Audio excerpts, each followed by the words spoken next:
तो सबसे पहले जो बात स्टार्ट होती है वो है इलेक्ट्रोमैग्नेटिक रेडिएशंस के बारे में। ठीक है, कि हमें स्टडी करना है कि इलेक्ट्रोमैग्नेटिक रेडिएशंस की वेव नेचर कैसी होती है। तो पहले तो हमें ये पता होना चाहिए ना कि वेव क्या होती है। तो अगर मैं आपसे पूछूं कि व्हाट इज़ अ वेव, तो आप बोलोगे समथिंग लाइक दिस, ऐसी ऐसी ऐसी जो चलती है। पर what actually is a wave, define कैसे करेंगे, करता क्या है वेव। तो वेव कभी भी आप देखो, आपने जैसे मैं बोल रहा हूँ और आप सुन रहे हैं, तो बेसिकली साउंड वेव्स हैं। ठीक है, आप स्पीकर से अगर आप कुछ चीज़ सुन रहे हैं, म्यूज़िक सुन रहे हैं, वो साउंड वेव्स आ रही हैं। ओके, और पानी में जो डिस्टरबेंस फ्लो करती है that is water waves. Okay, guitar बज रहा है, उसमें स्ट्रिंग में जो वाइब्रेशन हो रही है उससे वेव जनरेट हो रही हैं।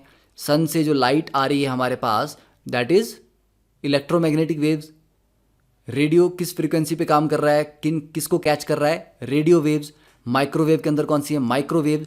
तो वेव है क्या, वेव एक्चुअली एक डिस्टरबेंस है जो एनर्जी को कैरी करती है। तो वेव एक आप बोल सकते हो कि एक तरीका है एनर्जी को एक जगह से दूसरी जगह ले जाने का।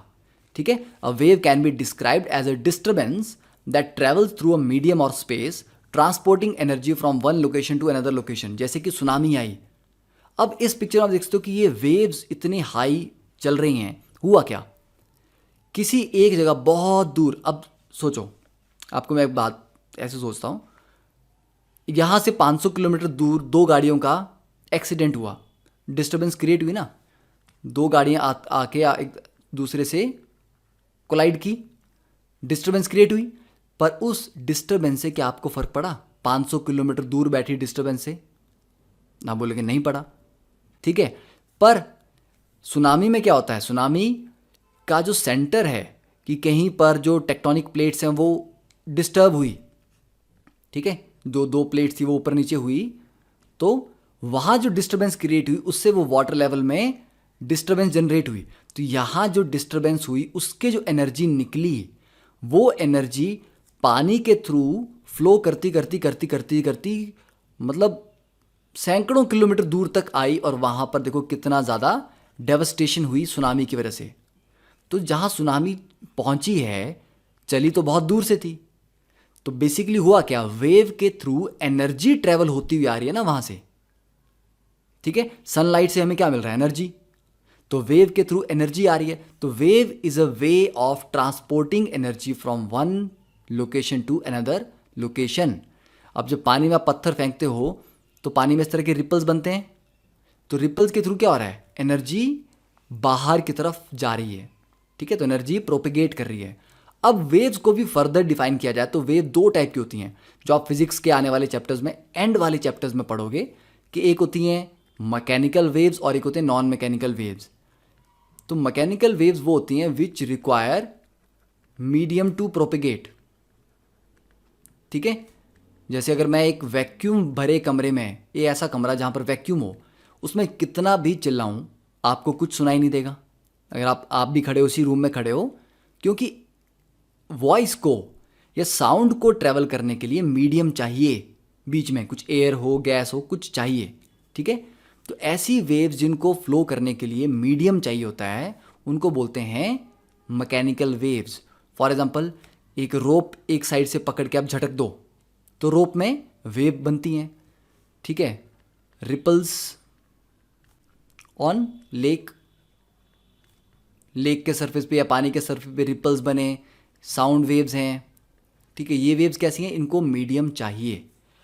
पर नॉन मैकेनिकल वेव्स क्या होती हैं, विच डोंट रिक्वायर मीडियम। सन से लाइट आ रही है तो बीच में क्या है, पूरा वैक्यूम है, तो वैक्यूम के थ्रू भी वो चीज़ चल रही है ना। ठीक है, रेडियो वेव्स हैं, लाइट वेव है, इंफ्रारेड है, अल्ट्रावायलेट है, ये सारी की सारी वेव जो हैं इनको मीडियम नहीं चाहिए। तो फॉर एग्जांपल आप बोल सकते हो infrared, X rays, radio waves. ठीक है, देन विजिबल, अल्ट्रावायलेट। तो अल्टीमेटली ये सारी की सारी किस कैटेगरी में आती हैं, इनको बोलते हैं इलेक्ट्रोमैग्नेटिक वेव्स। तो इलेक्ट्रोमैग्नेटिक वेव्स अगर हम नाम में ही देखें तो इलेक्ट्रोमैग्नेटिक वेव्स मतलब कुछ ना कुछ तो इनमें इलेक्ट्रिकल और मैग्नेटिक से रिलेटेड होगा। ठीक है, तो अब अगर हम इसके थ्योरी पे जाएं तो 1817 में जेम्स क्लार्क मैक्सवेल ने सबसे पहले बताया था कि किस तरह से चार्ज्ड बॉडीज आपस में अगर इंटरेक्ट करती हैं तो क्या होता है, और इलेक्ट्रिकल और मैग्नेटिक फील्ड्स के बिहेवियर को एक्सप्लेन किया था। तो जेम्स क्लार्क मैक्सवेल ने कहा कि when electrically charge particles move under acceleration, कि कोई भी चार्ज पार्टिकल अगर एक्सेलरेट करता है तो अल्टरनेटिंग इलेक्ट्रिकल और मैग्नेटिक फील्ड्स प्रोड्यूस होती हैं और ट्रांसमिट होती हैं। ठीक है, मतलब चार्ज पार्टिकल के एक्सेलरेशन से अल्टरनेटिंग इलेक्ट्रिकल और मैग्नेटिक फील्ड्स बनती हैं, और ये फील्ड जो इलेक्ट्रिकल और मैग्नेटिक फील्ड्स हैं ये किस फॉर्म में चलती हैं, in the form of electromagnetic waves. तो होती क्या इलेक्ट्रोमैग्नेटिक वेव्स, ये डायग्राम आपको दिखा रहा है कि अगर ये जो पिंक कलर्स में आप देख सकते हैं, this is the electrical component. तो अगर इलेक्ट्रिकल कंपोनेंट इस प्लेन में, ये देखिए वाई एक्सिस है, तो ये वाई एक्सिस में चल रहा है ना, ये वाई एक्सिस में ऊपर है, फिर नीचे है, फिर ऊपर जा रहा है। तो इलेक्ट्रिकल कंपोनेंट हमारा वाई एक्सिस के लॉन्ग अगर है, तो जो मैग्नेटिक कंपोनेंट होगा ये बी, वो उसके परपेंडिकुलर होता है। देखिए ये जेड एक्सिस में है, और जितनी हाइट इलेक्ट्रिकल कंपोनेंट की है उतनी ही मैग्नेटिक की भी है, और ये दोनों सेम पॉइंट पे मिलती हैं, फिर अपने अपने रास्ते अलग चली जाती हैं। तो एक इलेक्ट्रिकल कंपोनेंट है वाई में, तो एक मैग्नेटिक कंपोनेंट है जेड में, और वेव जा किस डायरेक्शन में रही है, एक्स की डायरेक्शन में। ठीक है, मतलब तीनों चीजें परपेंडिकुलर हैं, the electric component, magnetic component and the direction of propagation of wave all are mutually perpendicular to each other. और इलेक्ट्रिकल और मैग्नेटिक वेव की आपस में करेक्टरिस्टिक, वेव की हाइट मतलब उनकी एम्पलीट्यूड, फ्रीक्वेंसी, वेवलेंथ सब बराबर होता है, बस ये दोनों कंपोनेंट आपस में परपेंडिकुलर होते हैं। ठीक है, तो क्योंकि इनमें अल्टरनेटिंग इलेक्ट्रिकल और मैग्नेटिक कंपोनेंट होते हैं इस वेव में, इसीलिए इसको बोलते हैं इलेक्ट्रोमैग्नेटिक वेव।